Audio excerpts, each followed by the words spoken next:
Hello students. तो चलिए आज मैं यहाँ से शुरू करती हूँ। चलते चलते वे एक ऐसी जगह पहुँचे जहाँ दो नदियाँ आपस में मिलती थी। उस संगम की दूसरी नदी गंगा थी। यानी कि जब वो चलते चलते बहुत आगे तक चले आए, फिर दूसरी दो नदियाँ जो है वो आपस में मिलती थी, वहाँ तक तो आ गए। जब आगे पहुँचे तो वो दूसरी संगम कौन सी नदी थी? गंगा नदी। वहाँ तक पहुँचे। महर्षि अब भी आगे चल रहे थे, लेकिन एक अंतर आ गया था। राम और लक्ष्मण अब भी दूरी बनाकर नहीं चलते थे। महर्षि के ठीक पीछे थे ताकि उनकी बातें ध्यान से सुन सके। रास्ते में पड़ने वाले आश्रमों के बारे में, लोग वहाँ के लोगों के बारे में, वृक्षों वनस्पतियों के संबंध में स्थानीय इतिहास उसमें शामिल होता था। इस तरीके से क्या है कि अब राम और लक्ष्मण जो हैं वो ज़्यादा दूरी बना के नहीं चला कर रहे थे। वो दोनों पास में ही चल रहे थे और महर्षि के ठीक पीछे, ज़्यादा दूरी पे नहीं चल रहे थे, उनके जस्ट पीछे थोड़ा पीछे चल रहे थे ताकि वो महर्षि से वहाँ के पेड़ पौधों के बारे में जानकारी ले सके, वहाँ के कुछ स्थानीय इतिहास के बारे में जान सके। इस कारण बस वो महर्षि के ज़्यादा पीछे नहीं चल रहे थे। आगे की यात्रा कठिन थी। जंगलों से होकर उससे पहले उन्हें नदी पार करनी थी। रात में ऐसा करना महर्षि विश्वामित्र को उचित नहीं लगा। तीनों लोग वहीं रुक गए। संगम पर बने आश्रम में अगली सुबह उन्होंने नाव से गंगा पार की। अब क्या है कि इस तरीके से आगे की यात्रा जो थी वो कुछ कठिन थी। पीछे की यात्रा से जंगल से होकर गुजरना था, वो भी घना जंगल था, और उससे पहले की जो नदी पार करनी थी वो भी थोड़ा कठिन ही था। रात में ऐसा करना महर्षि विश्वामित्र को उचित नहीं लगा। यानी कि इस तरीके से नदी पार करना, घने जंगल से होकर जाना, क्या है ना कि महर्षि को वो उचित नहीं लगा, इसलिए वो संगम पे बने आश्रम थे। इस तरीके से अगली सुबह जो है वो गांव जो है वो नाव से क्या हुए गंगा पार किए। वो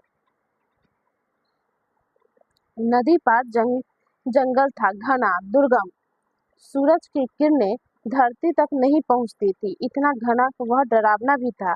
हर ओर से झिंगुरों की आवाज, जानवरों की दहाड़, कर्कश ध्वनियां। राम और लक्ष्मण को आश्वासित करते हुए महर्षि ने कहा, ये जानवर और वनस्पतियां जंगल की शोभा है, इनसे कोई डर नहीं है।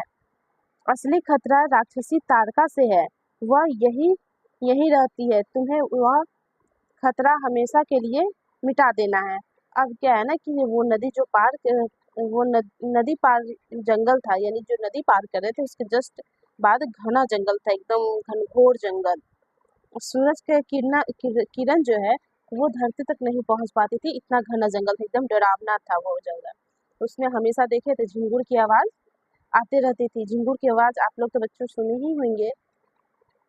और तरह जानवरों की दहाड़ भी आया करती थी, कर्कश ध्वनियां, यानी कि बहुत सारे जानवरों की ध्वनियां जो है आया करती थी। राम और लक्ष्मण जब ये सारी आवाज सुन रहे थे तो थोड़ा सा अंदर से भय तो हो ही रहा था। फिर भी क्या है कि जो विश्वामित्र हैं वो बोल रहे थे कि डरो मत तुम लोग, इससे तुम लोगों को खतरा नहीं है। जो खतरा है यहाँ जो राक्षसी तारका है ना, उससे खतरा है। इसी तारका को तुम्हें हमेशा के लिए मिटा देना है। तारका के डर से कोई उस वन में नहीं आता था, जो भी आता तारका उसे मार डालती, अचानक आक्रमण कर देती। उसका डर इतना था कि वह सुंदर वन का नाम तारका वन पड़ गया। यानी कि तारका से जंगल के सभी जीव जंतु प्लस जो भी आस पड़ोस के लोग थे वो सभी डरा करते थे, इसलिए उस वन में ज्यादा लोग जाया भी नहीं करते थे। वो कभी भी किसी पे अचानक आक्रमण करती थी, उसका इतना ज्यादा डर था। इसलिए वो इतना सुंदर वन होने के बावजूद भी उसे तारका वन के नाम से जाना जाता है। किस वन के नाम से? तारका वन, क्योंकि वहां पे उसी का राज चलता था। राम ने महर्षि की आज्ञा मान ली, धनुष प्रत्यांचा चढ़ाई और उसे एक बार खींच कर छोड़ा। इतना तारका को क्रोधित करने के लिए बहुत था। इस तरीके से क्या है कि राम जो है वो तारका को क्रोधित करने के लिए अपने धनुष पे प्रत्यांचा चढ़ाए, उसके बाद वो छोड़ दिए उसे। टंकार सुनते ही क्रोध से बिलबिलाई तारका गरजती हुई राम की ओर दौड़ी। दो बालकों को देखकर उसका क्रोध और भड़क उठा। इस तरीके से जब आवाज सुनी तारका कि आखिर इस जंगल में आखिर कौन है इतना बलशाली जो कि इसमें आकर धनुष और बाण चलाया है, इसलिए वो बिलबिलाती हुई आई सामने। तो देख रही है क्या कि दो बालक है जो कि दौड़ता हुआ आराम से एकदम निडर होकर वहां पे है, इसलिए उसे देखकर और ज्यादा क्रोध होकर भड़क उठी राम और लक्ष्मण को देखकर। जंगल में जैसे तूफान आ गया है, विशालकाय पेड़ कांप उठे हैं, पत्ते टूटकर इधर उधर पड़ने उड़ने लगे, धूल का घना बादल छा गया, उसमें कुछ दिखाई नहीं पड़ता था। फिर तारका ने पत्थर बरसाने शुरू कर दिए। राम ने उस पर बाण चलाए, लक्ष्मण ने भी निशाना साधा, तारका बाणों से गिर गई। राम का एक बाण उसके हृदय में लगा, वह गिर पड़ी, फिर नहीं उठ पाई। इस तरीके से क्या है, अब तारका और राम के बीच युद्ध हो गया, ठीक है, जिसमें राम और लक्ष्मण दोनों भाइयों ने मिलकर तारका को बाणों से घेर लिया और एक बाण जाकर तारका के हृदय में लग गया, जिसके कारण तारका जो है वो जमीन पे गिर गई। विश्वामित्र बहुत प्रसन्न हुए, उन्होंने राम को गले लगा लिया।